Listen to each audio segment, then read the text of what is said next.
আগের ভিডিওতে আপনারা দেখেছিলেন আমি ভুট্টা ক্ষেত থেকে ভুট্টা সংগ্রহ করেছি। তো সেই ভুট্টা দিয়েই এখন আমি খুবই মজাদার একটি পাকোড়া রেসিপি শেয়ার করব। আসসালামু আলাইকুম, আমি খাদিজা চলে এসেছি নতুন একটি রান্নার ভিডিও নিয়ে। পাকোড়া বানানোর জন্য প্রথমেই আমি এখানে নিয়েছি 1 কাপ পরিমাণ ভুট্টা বাটা এবং 1 কাপ পরিমাণ মুসুর ডাল বাটা।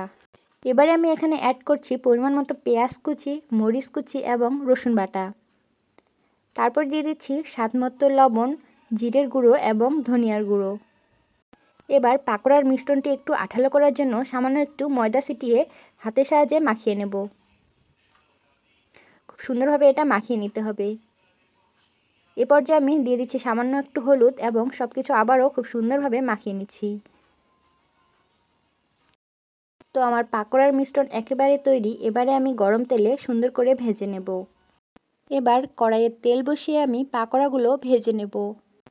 তো হাত দিয়ে খুব সুন্দরভাবে ছোট ছোট পাকোড়াগুলো আমি তৈরি করে নিচ্ছি। আপনারা ভিডিওতে দেখলেই বুঝতে পারবেন এটা কত সহজে বানানো যায়। মিডিয়াম আঁচে 3 থেকে 4 মিনিট পাকোড়াগুলো একেবারে ব্রাউন কালার করে ভেজে নেব। তো আমার পাকোড়াগুলো ভাজা হয়ে গিয়েছে, এবারে আমি তুলে নিয়েছি।